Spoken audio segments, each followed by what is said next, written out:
What is up, people of the internet? It is me, Real American, back again with a new video. And today, it is time that we talk about the 2024 Republican presidential primary. Now, let me be 100% clear before I start. Prayers to the people of Israel. Prayers to the country of Israel, because it doesn't matter what you think about Israel, the people. It doesn't freaking matter. What the terrorist group known as Hamas did is an act of terror. I don't care who you are. It is horrific, barbaric, and all that stuff what they did. Just anything. Name a word. It's probably not as bad as what they really did. Because what they did, I can't even describe it. It's that horrific. With that being said, Mike Pence is once again blabbering to the news and to his two supporters about how this is somehow Trump's fault and, isolationism and all that crap. It's like, you can't be freaking serious. So, let's get into it. Now, before we continue with today's video, I hope you enjoy these type of videos. If you do, smash the like button down below, subscribe, share with your friends, hit that little bell, follow the social media accounts in the description down below, and of course, join the channel today. Guys, just for $1 a month, you can join Real American. This is the best way to support the daily content that we all know and love.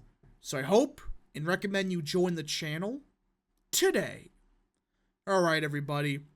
So again, I'm not just attacking Pence because he's defending Israel. The fact that some people are, on Hamas's side about this, that's ridiculous. And it's just absurd that we're at that point in the world where people are actually defending that. I'm not attacking him for that. I am attacking him for what he said about Trump and isolationism and America First stuff. Because I don't get how Mike Pence was the vice president. Because he just sounds incompetent with some of the stuff he's saying. So let's just read what he said. Former Vice President Mike Pence tore into Donald Trump and pointed to isolationism in the Republican Party as complicit in the sweeping Hamas attack at Israel, decrying America's, quote, retreat on the world stage. Trump was president for 4 years, and none of this crap happened when he was president. You had a far safer world. You didn't have Russia invading Ukraine. You didn't have Hamas launch an all-out attack on Israel like we saw last night. This crap that it's isolationism that's causing it, what the hell are you talking about? Trump was the president for 4 years. His policy wasn't just isolationism. It was just be smart with foreign policy. Don't put troops on the ground, obviously, but it's like, oh, you're going to threaten America? I know exactly where you live. I know the mountain you live in Afghanistan. Yeah, we'll just, adios. That's the foreign policy of Trump. Be smart, but also tough when needed against thugs, lunatics, whatever you call these quote-unquote people, like Hamas, the group Hamas. In a scathing rebuke, Pence faulted voices of appeasement like Donald Trump, Vivek Ramaswamy, and Ron DeSantis that I believe run contrary to the tradition in our party that America is the leader of the free world. Unfreaking believable. Appeasement? Nobody, what? You're telling me that Trump run on the idea of, we should end the war in Ukraine by forcing both parties to make a peace treaty. That's somehow A, appeasement, and B, it's causing the shit show in Israel. And it's like, what? Are you freaking kidding me? You're going to blame Trump before President Biden for his pure incompetence, who 3 months ago, or whatever it was, gave $6 billion to Iran. And mind you, Iran is the biggest funder of Hamas. Put two and two together. It's not Trump's foreign policy. Give me a break. The fact that this dinosaur is still running, it's unbelievable. Pence's comments in Iowa represented the first ripple in the Republican primary from the violence that erupted on Saturday and effectively threw down a challenge to Republicans he said have embraced the language of isolationism and appeasement. Nobody has. You know what I support? I support being, all right, the brokers of peace around the world. Stop the war in Ukraine and Russia by forcing both parties to come together at a table and make a peace treaty. Not this garbage that send $500 billion to Ukraine. That will certainly turn the tide of the war. It's not that, just force both parties to do it, or we're just going to say, screw it. You know, we tried, we're going to force both sides to make peace. We are. If not, we're going to punish both of them economically. That's Trump's foreign policy to a T. Look what he did with China. He forced them to start, being fair with trade to a lesser extent. He renegotiated NAFTA with Canada and Mexico. I mean, his foreign policy was brilliant. The Abraham Accords that brought peace to this area that is now back to war. You're telling me that's isolationism? No. It's just, hey, we're going to try to stay out of conflicts as much as possible, but instead, we're going to focus on being brokers of peace, bringing both sides to the table to end the war. That's Trump's, basically his negotiation tactic. Force both sides to come together, or, well, screw both of you. Force them to sign a deal, end the killing, and that's it. This would have never happened under Trump. The second they would even attempt to do this, let's be real, the Gaza Strip would have been glassed into oblivion. And I'm being real. It would have been completely wiped out. The Hamas group would have been killed yesterday. The second they stepped foot on Israel, they would have gotten wiped out. Because that's Trump's foreign policy. You piss around with America and our actual allies, well, it's not going to end pretty for you.